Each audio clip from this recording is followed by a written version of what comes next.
No one could have predicted that Cecil F. Ingle, an ordinary man with no spiritual interests, would emerge from a near-death experience with shocking revelations. After a sudden heart attack, he found himself in a dark, mysterious realm, encountering shadowy figures and gaining profound insights about the nature of life and death, transforming his understanding of existence. Cecil F. Ingle was just an ordinary man living a typical life, far from any kind of spiritual journey or enlightenment. He had never been one to dwell on the afterlife or question the nature of existence. Life was simply what it was, day by day, moment by moment. That was until a sudden and terrifying heart attack struck in the middle of an ordinary day. One moment, he was standing at the kitchen counter preparing a simple meal, and the next, everything around him seemed to fade as his chest clenched with intense pain. The sensation hit him like a freight train, his heart racing wildly before it simply stopped. The world around him began to swirl, and in that brief instant, he felt an overwhelming sense of confusion. He could no longer feel his legs beneath him, his vision blurred, and the sounds around him, the soft hum of the refrigerator, the ticking of the clock, began to fade into a muffled haze. His body went completely numb. It was as though he had been detached from the physical realm, and in that moment, he realized that he was no longer in control.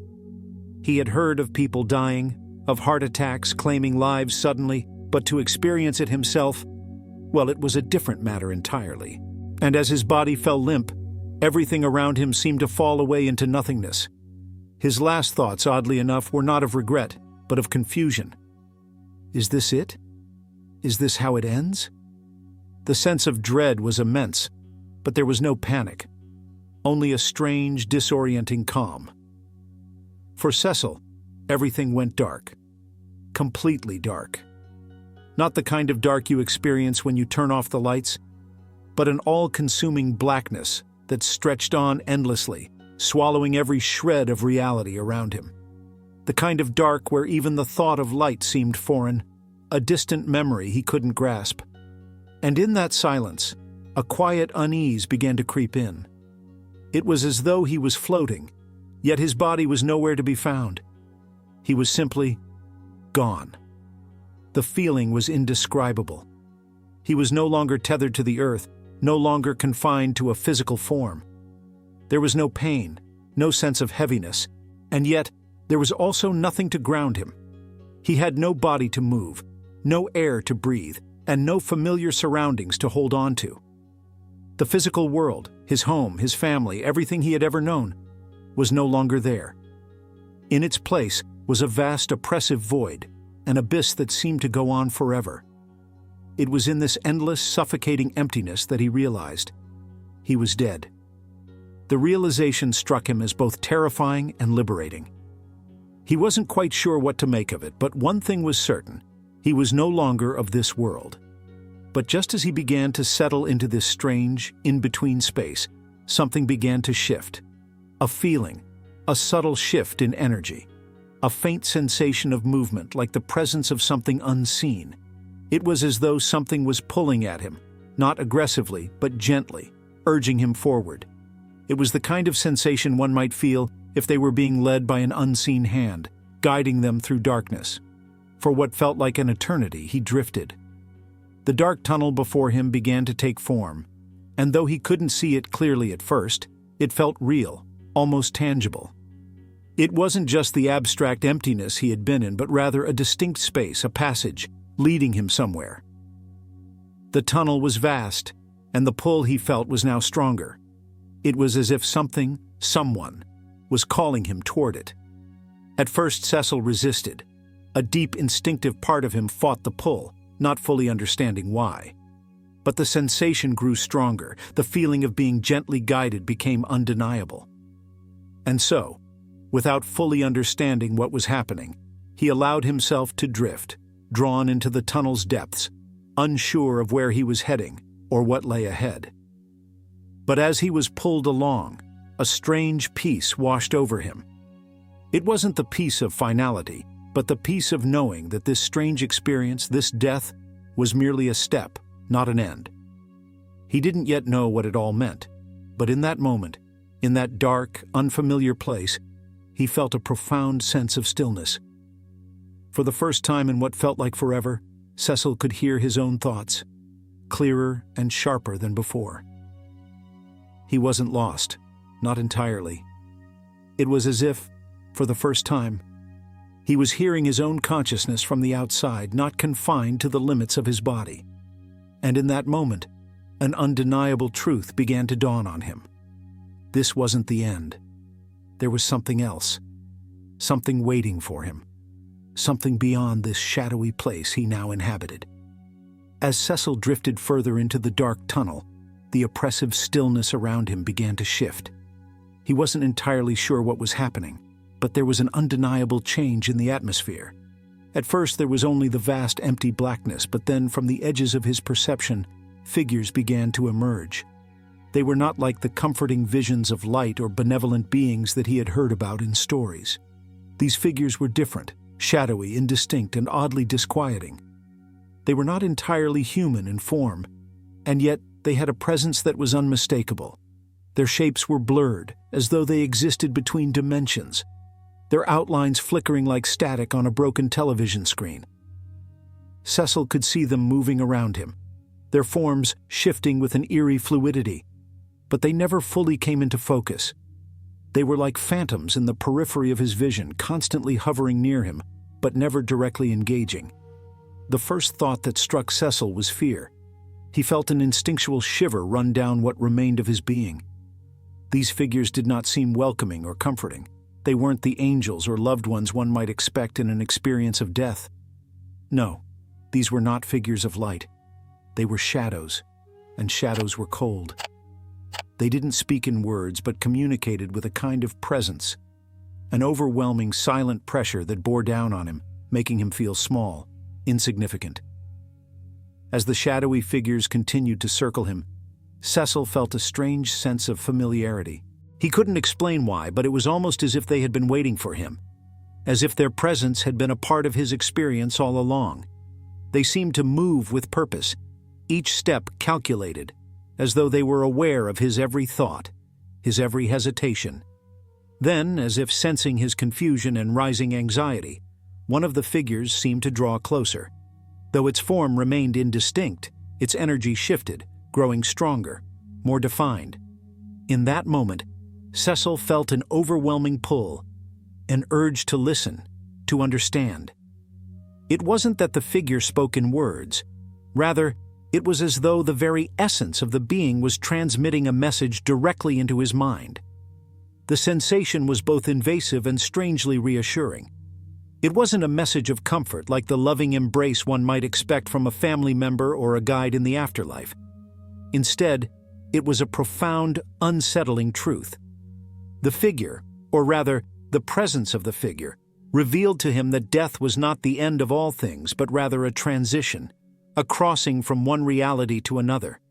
It was not a place of judgment or punishment, but rather a place of understanding, where souls continued their journey.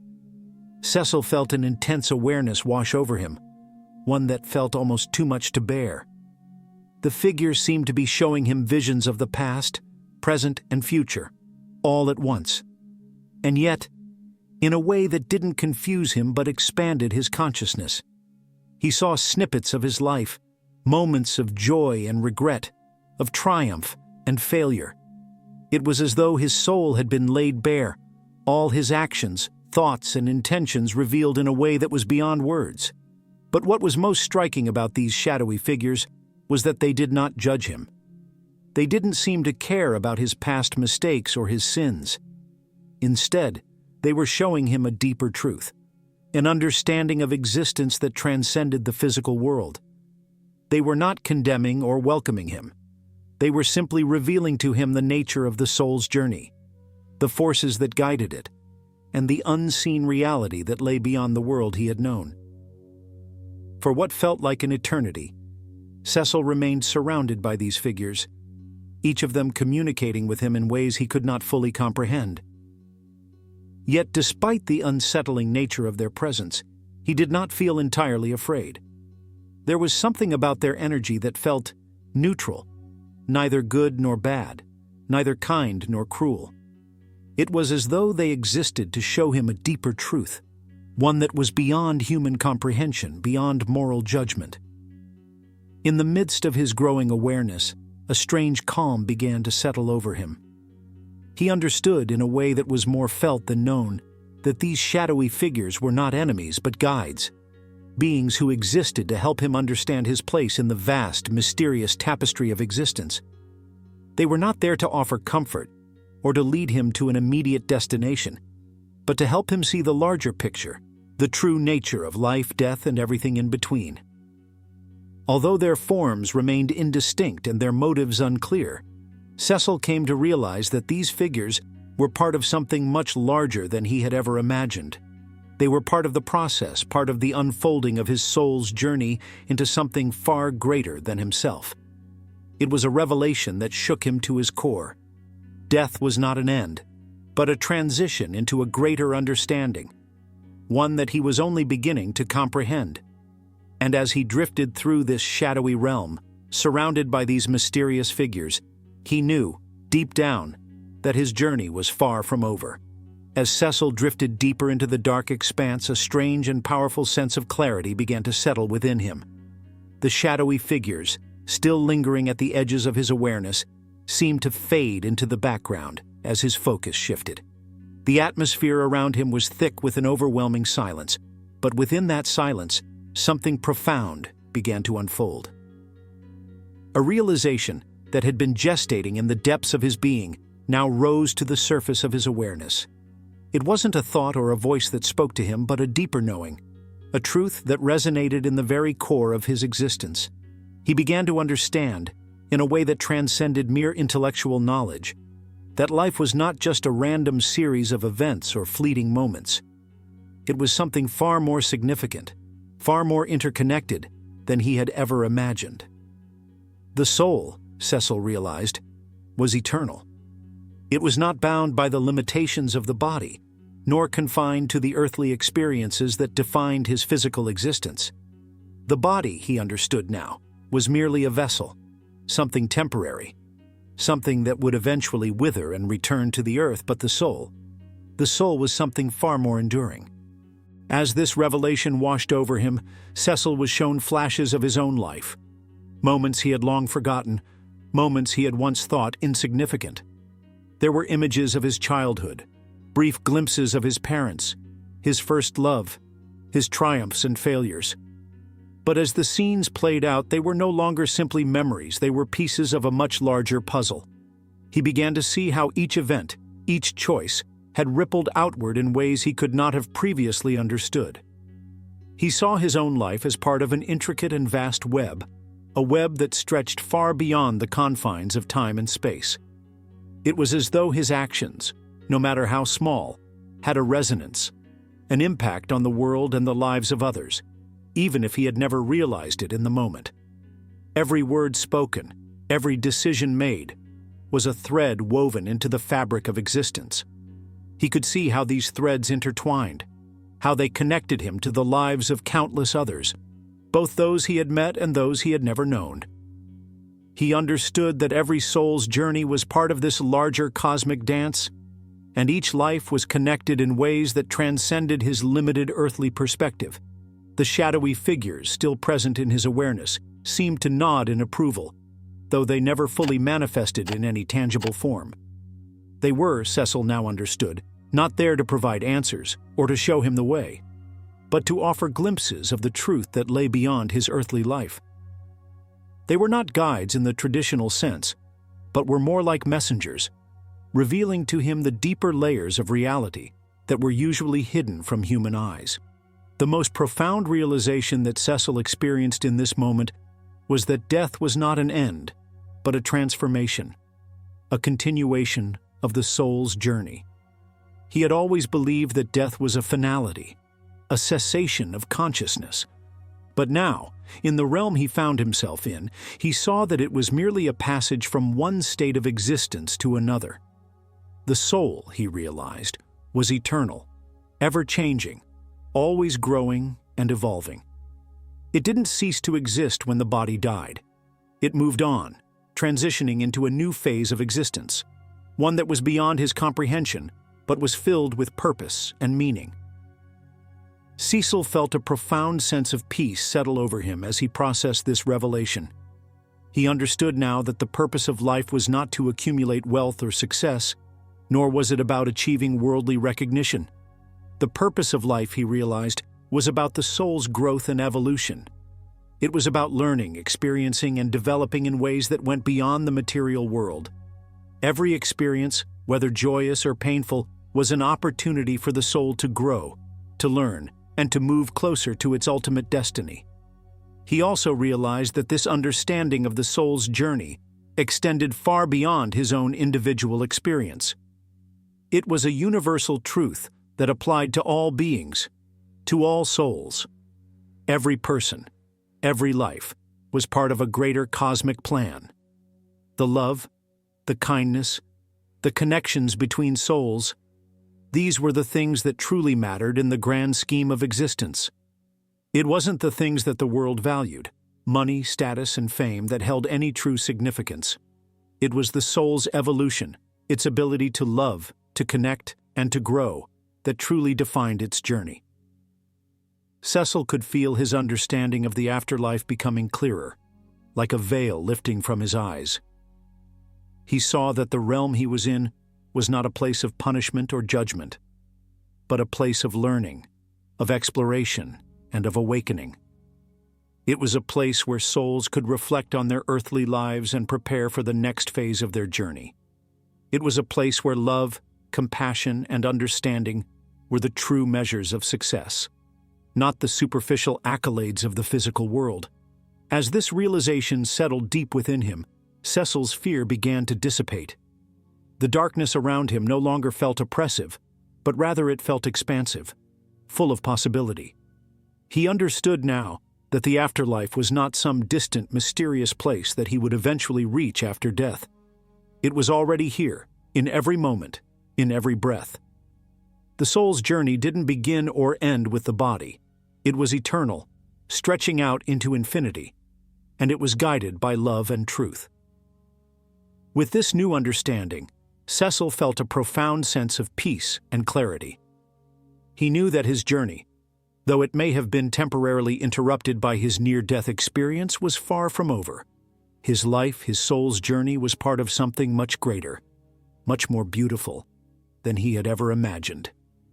And as he continued to float in that vast, dark expanse, surrounded by shadowy figures who now seemed more like witnesses than intruders, Cecil knew that he was not alone. He was part of a greater whole, a vast and interconnected web of souls, all journeying together toward a higher understanding of the truth that lay beyond this life. As Cecil moved further into the unknown, the atmosphere shifted, and he suddenly found himself before a vast and imposing presence.